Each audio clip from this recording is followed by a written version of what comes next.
여러분, 지금 완전 난리가 났습니다. 트럼프가 또 김정은한테 아예 대놓고 만나자고 지금 막 손짓하고 있어요. 네, 그렇죠. 이거 그냥 단순한 구애 아니면 진짜 한반도 판을 그냥 통째로 뒤흔들려는 그런 초대형 정치쇼일까요? 어쩌면 그 이상일 수도 있고요. 오늘 이 정말 복잡하고 미묘한 드라마 그 뒤에 뭐가 있는지 한번 제대로 파헤쳐 보겠습니다. 채널 고정하세요. 맞습니다. 지금 아시아 순방 중인 트럼프가 말레이시아에서부터 아주 작정하고 메시지를 던졌어요. 김정은 만나고 싶다? 아예 기꺼이 만나겠다. 이야, 이런 말, 이거 그냥 흘려들을 수가 없는 거죠. 예전에도 몇 번 이런 식으로 슬쩍 간보긴 했지만요. 그랬었죠. 네, 북한은 늘 야, 비핵화 먼저 딱 잘라 거절했었거든요. 근데 이번에 분위기가 좀 확 다르지 않습니까? 판돈을 그냥 확 올린 느낌이에요. 맞아요. 북한은 핵파워다. 아니 이런 발언까지 그냥 서슴치 않고 툭 내뱉었습니다. 이게 그냥 북한 핵무기 좀 세졌네 이런 뜻일까요? 아니면 그래 니네 핵 가진 거 알겠으니까 이제 대화 좀 할까?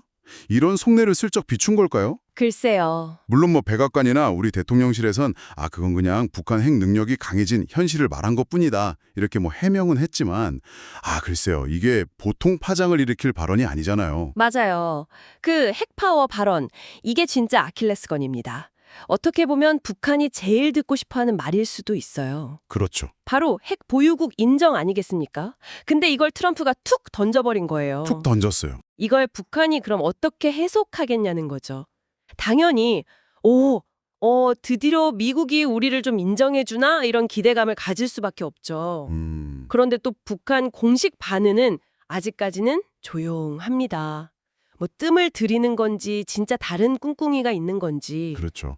하지만 물밑에서는 아주 흥미로운 움직임이 딱 포착됐습니다. 오더원데요? 판문점 북측구역 있잖아요. 그 판문관 주변을 갑자기 막 대청소하고 풀 뽑고 하단까지 가꾸는 모습이 위성에 잡혔다는 거 아닙니까? 진짜요? 예. 올해 처음이랍니다. 누가 봐도 이건 손님 맞을 준비, 잔치 준비하는 거잖아요. 와, 진짜 영화네요. 완전 첩보 영화 같아요. 그런데 또 여기서 반전. 네.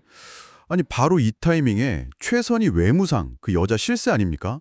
그 트럼프랑 김정은 판문점 번개팅 때 달이 났던 바로 그 사람. 네네. 느닷없이 러시아랑 벨라루스로 떠난다고 발표했어요. 아니, 지금 트럼프가 만나자고 막 손짓하는데 이 협상에 키를 쥔 사람이 자리를 비운다? 이거 일부러 판 깨려는 시그널인가요? 아니면 뭔가 좀 다른 노림수가 있는 걸까요? 글쎄요. 북한 외교라는 게 워낙 예측 불허라서요. 단정하긴 좀 어렵습니다. 그렇죠. 왜냐하면 북미 관계는 철저히 톱다운 방식이거든요. 즉 김정은 위원장 한 사람의 결심으로 모든 게 움직이는 경향이 아주 강해요. 아, 그렇군요. 그래서 최선희가 자리를 비운다고 해서 반드시 회담이 무산된다 이렇게 보긴 좀 힘들어요. 오히려 봐라. 우린 러시아라는 든든한 뒷배도 있다. 이렇게 몸값을 올리려는 미국을 향한 압박 카드일 수도 있고요. 아하. 북한 입장에서는 최대한 좀 모호하게 나가면서 이 판에서 얻어낼 수 있는 걸 극대화하려는 그런 계산이 깔려 있다고 봐야겠죠. 자, 그럼 이제 진짜 본론으로 들어가 보죠. 도대체 트럼프는 왜 지금 이 시점에 김정은에게 이렇게 뜨거운 러브콜을 보내는 걸까요? 그냥 심심해서? 절대 아니죠. 아니죠. 여기에는 아주 교활하고 치밀하게 계산된 최소 7가지 이상의 정치적 속셈이 숨어 있다고 봐야 합니다. 여러분 들어보세요. 기가 막힙니다. 첫째는 너무 당연한 얘기지만 뉴스 장악이죠. 그렇죠. 이번 아시아 순방 뭔가 큰 거 한 방 빵 터트려야 하잖아요. 근데 김정은 만날 수도 있다는 이 미끼 하나만 딱 던지면 전 세류 언론이 그냥 달려들어서 트럼프 이름만 외쳐댈 테니까요. 이게 바로 트럼프식 쇼맨십의 어떤 정수죠. 모든 스포트라이트를 자기한테 딱 집중시키는 것. 그렇죠. 완전 자기가 주인공 돼야 하는 스타일이니까. 둘째, 중국 시진핑이랑 러시아 푸틴 만나기 바로 직전에 이 카드를 꺼내 들었다는 거. 이게 중요합니다. 네, 타이밍이. 네, 시진핑, 푸틴, 나 김정은이랑 직거래할 수도 있어. 너희 자꾸 북한 끼고 돌면 재미없어. 이런 식으로 압박하는 거죠. 일종의 지렛대로 활용하는 겁니다. 맞아요. 동시에 요즘 부쩍 친해 보이는 북한, 중국, 러시아 이 삼각편도 있잖아요. 여기에 슬쩍 균열을 내보려는 시도이기도 하고요. 아주 영리하게 판을 흔드는 거죠. 셋째는 그 기존의 프레임. 북핵 문제는 완전 비핵화 아니면 절대 안 돼. 이 프레임 자체를 좀 흔들어 보려는 거예요. 아, 너무 어려우니까 핵 능력 일부 동결하고 대신 제재를 조금 풀어줄게 하는 식의 스몰 딜, 작은 거래의 판을 한번 깔아보려는 신호탄일 수 있다는 겁니다. 스몰 딜. 물론 아직은 뭐 양쪽 정부 다 공식적으로는 부인하고 있습니다만 물밑에서는 분명히 이런 계산이 오가고 있을 가능성이 높죠. 넷째, 한국 정부 길들이기. 이것도 빼놓을 수 없습니다. 곧 한미 정상회담 열리잖아요. 네, 그렇죠. 안 그래도 지금 뭐 양국 간의 통상 문제, 방위비 분담 문제 이런 골치 아픈 현안들이 막 쌓여 있는데 이때 트럼프가 나 김정은 만날지도 몰라 하고 툭 던지면 우리 정부 입장에선 완전 발등에 불 떨어지는 거죠. 그렇죠. 신경 쓰이죠. 북미 대화 갑자기 급물살 타면 우리만 소외되는 거 아냐? 불안해하면서 트럼프 눈치 볼 수밖에 없게 만드는 겁니다. 이 회담 테이블에서 주도권을 확실히 잡겠다는 계산이죠. 실제로 우리 정부도 대비한다고 했고 판문점 견학도 갑자기 중단했잖아요. 딱 걸려든 거죠. 다섯째는 그야말로 추억팔이라고 할 수 있습니다. 추억팔이. 2019년에 판문점에서 김정은이랑 번개팅했던 그 장면, 그 사진, 트럼프한테는 진짜 평생 우려먹을 정치적 자산이거든요. 그렇죠. 그때 사진 한 장으로 얼마나 재미를 봤습니까? 이번에도 그냥 잠깐이라도 만나서 악수하는 사진 한 장만 딱 건지면 내가 바로 한반도 평화를 이끄는 협상가 이렇게 포장해서 국내 정치에 써먹기 아주 딱 좋죠. 그에게 외교는 곧 정치니까요. 여섯째. 북한이랑 러시아가 요즘 너무 붙어먹는 게 영 보기 싫었던 겁니다. 아, 그것도 있죠. 북한이 무기 주고 러시아가 기술 주는 식의 그런 밀착이 막 강화되니까 야, 김정은, 너 꼭 러시아한테만 기댈 필요 없어. 나랑도 얘기할 수 있잖아. 이렇게 북한의 선택지를 좀 흔들어 놓으려는 거죠. 네, 견제구죠. 네. 최선희가 러시아로 날아가는 바로 그 타이밍에 이 카드를 꺼낸 게 이거 절대 우연이 아닙니다. 너희끼리만 놀지 마. 딱 이거죠. 마지막 7번째는 이게 트럼프 입장에서 보면 완전 꽃놀이패라는 겁니다. 꽃놀이패요. 네. 만약에 김정은이 만나주면 일단 뭐 ICBM 발사 같은 큰 도발은 잠시 멈출 가능성이 높죠. 소위 말하는 정치적 휴전기를 얻는 겁니다. 설령 김정은이 거절하거나 뭐 만나서 별 성과가 없어도 트럼프는 나는 평화를 위해 이렇게 노력했는데 김정은이 걷어찼다. 이렇게 북한 탓으로 돌리면 그만이에요. 아, 그러네요. 믿져야 본전, 잘 되면 대박. 전형적인 로우 리스크, 하이 리턴 도박인 셈이죠. 물론 트럼프 개인에게는요. 그렇죠. 바로 그겁니다. 로우 리스크 하이 리턴은 어디까지나 트럼프 개인에게만 해당되는 이야기일 수 있다는 점, 이게 핵심입니다, 여러분. 맞습니다. 판문점이라는 그 화려한 무대 뒤편에서는 전혀 다른, 훨씬 더 위험한 게임이 벌어지고 있을 수 있다는 거죠. 이걸 놓치면 절대 안 됩니다. 전문가들이 괜히 경고하는 게 아니에요. 맞습니다. 겉으로만 보면 뭐 잠깐 긴장이 좀 풀릴 수도 있고 북한은 국제사회에서 조금 숨통이 트일 수도 있고 트럼프는 정치적으로 점수를 딸 수도 있겠죠. 네. 하지만 조금만 더 깊이 들여다보면 이건 정말 아슬아슬한 줄타기입니다. 가장 큰 걱정거리는 역시 트럼프의 그 핵 파워 발언이에요. 또 나오네요, 핵파워. 네. 이제 만약 북한의 핵 보유국 지위를 사실상 인정하는 쪽으로 해석된다면 이건 단순히 북한 문제로 끝나지가 않습니다. 전 세계 핵 확산 금지 조약, NPT 체제 자체를 그냥 뿌리째 환드는 재앙이 될 수 있어요. 와, 상상만 해도 진짜 끔찍하네요. 다른 나라들이 핵 건들면 미국이랑 협상할 수 있네? 야, 우리도 만들어! 이렇게 나올 수 있다는 거잖아요? 그렇죠. 잘못된 시그널을 주는 거죠. 완전 판도라의 상자를 여는 꼴 아닙니까? 게다가 진짜 뭐 실질적인 비핵화 조치는 하나도 없는데 그냥 만나서 사진 찍고 악수하는 걸로 끝난다면 이건 뭐 김정은 정권한테 당신들 핵 가져도 괜찮아 하고 그냥 국제적인 공인 도장 꽝 찍어주는 거나 마찬가지 아닙니까? 그렇죠. 정당성만 강화시켜주는 거죠. 북한한테 핵이랑 미사일 더 고도화할 시간만 벌어주는 최악의 시나리오가 될 수도 있다는 비판이 괜히 나오는 게 아니죠. 그리고 동맹과의 관계도 문제입니다. 이런 중대한 사안을 우리나 뭐 일본 같은 핵심 동맹국하고 충분히 상의 없이 트럼프 혼자 톱다운 방식으로 그냥 밀어붙이면 결국 우리는 논의 과정에서 철저히 배제되는 코리아 패싱, 아니 어쩌면 코리아 소외 상황에 처할 수도 있습니다. 패싱을 넘어서 소외까지? 네. 그리고 더 근본적으로는 핵 개발이라는 명백한 국제법 위반 행위가 결국엔 정치적 보상으로 이어진다는 아주 나쁜 선례, 즉 도덕적 해이, 모랄 해저드를 만들 수 있다는 점도 심각하게 우려되는 부분입니다. 규칙을 어기면 보상을 받는다. 이게 말이 됩니까? 그러니까요. 그리고 모든 건 트럼프 개인의 정치적 이익을 극대화하기 위한 쇼 아니냐, 이런 의심을 지울 수가 없는 겁니다. 로우리스크 하이리턴은 트럼프한테나 그렇지.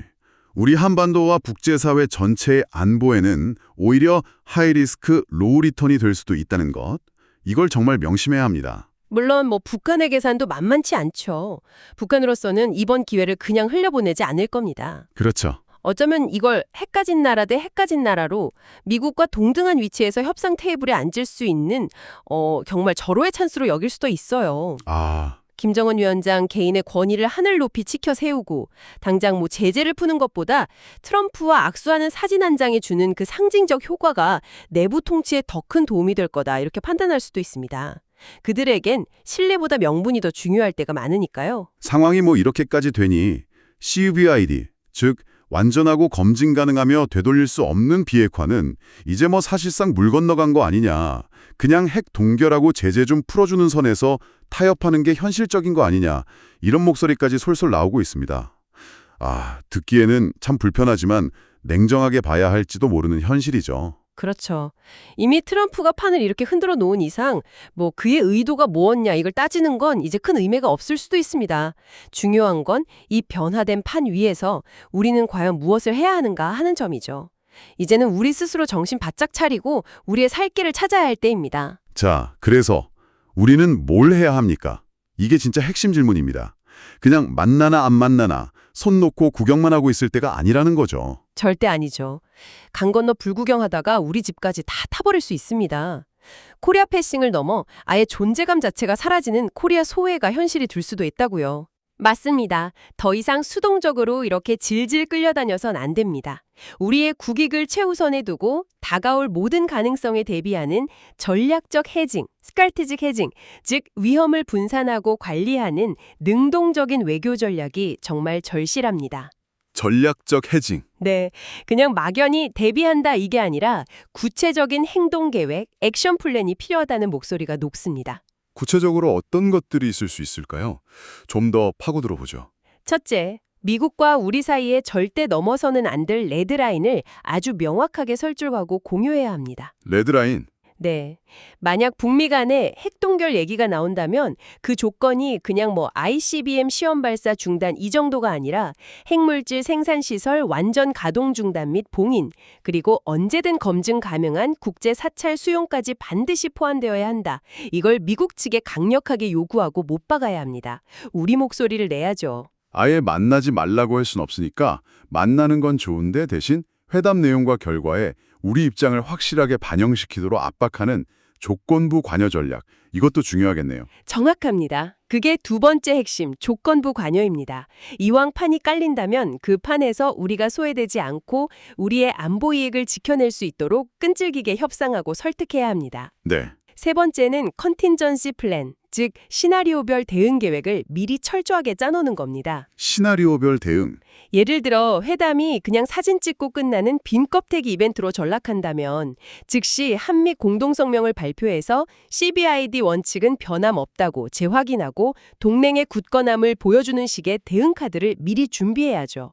쇼는 쇼고 현실은 현실이니까요. 그런데 맨날 이렇게 미국 눈치 보고 북한 행동에 따라 수동적으로 대응만 해야 합니까? 우리가 먼저 판을 좀 흔들 수는 없을까요? 좀 더 주도권을 가지고 나설 방법은 없나요? 아주 중요한 지적이십니다. 그래서 네 번째로 일부 전문가들은 우리가 더 능동적으로 나가야 한다고 주장합니다. 오.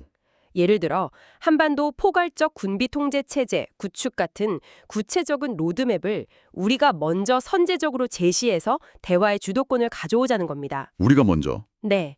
핵물질 생산 동결, 탄도미사일 시험 발사 유예 같은 초기 단계 조치부터 시작해서 단계적으로 군축과 비핵화로 나아가는 현실성 있는 청사진을 우리가 먼저 던지자는 거죠. 끌려다니지 말고 판을 만들자는 겁니다. 오, 그거 아주 신선한데요? 그리고 경제 카드, 이것도 무시 못하죠. 만약에 트럼프랑 김정은이 스몰딜에 합의한다면 그 대가로 개성공단이나 금강산 관광재개 같은 우리랑 직접 관련된 카드가 나올 수도 있지 않겠습니까? 그렇죠. 이것도 미리 대비해야겠네요. 물론입니다. 전면적인 제재 해제는 어렵더라도 이런 상징적인 남북 경협 카드를 부분적으로 허용하는 식의 조정된 보상이 나올 가능성은 항상 열어둬야 합니다. 결국 핵심은 딱 하나입니다. 트럼프의 예측 불가능한 정치쇼에 일희일비하며 휘둘릴 것이 아니라 오직 대한민국의 국익이라는 관점에서 냉정하게 상황을 분석하고 우리 안보와 미래를 지켜낼 수 있는 실질적인 방안을 찾아내고 관철시키는 것. 그렇죠. 판문점 무대 위, 그 화려한 조명 뒤에서 오가는 진짜 속셈과 거래를 놓치지 않는 날카로운 눈이 필요합니다. 자, 오늘 이야기 정리해 보겠습니다. 여러분, 트럼프의 이번 김정은 구해 작전은요, 한반도 평화라는 아주 멋진 포장지 속에 교묘하게 숨겨진 지극히 정치적인 흥행쇼이자 동시에 우리의 운명이 걸린 아슬아슬한 안보 도박이라고 할 수 있습니다. 네, 양면성이 있죠. 두 사람이 웃으면서 악수하고 사진 찍는 그 찰나의 순간에 정작 우리의 미래가 담보로 잡히는 일은 없는지 정말 두 눈 부릅뜨고 감시해야 합니다. 화려한 쇼 뒤에 숨겨진 진짜 대본을 읽어내는 지혜, 지금 우리에게 가장 필요한 것입니다. 이 만남이 역사의 한 페이지를 장식할 수도 있겠지만 그만큼 우리가 감당해야 할 위험 또한 엄청나다는 사실을 절대 잊어서는 안 될 것입니다. 지금까지 여러분의 속을 뻥 뚫어드리는 날카로운 정치 분석, 애정객이었습니다.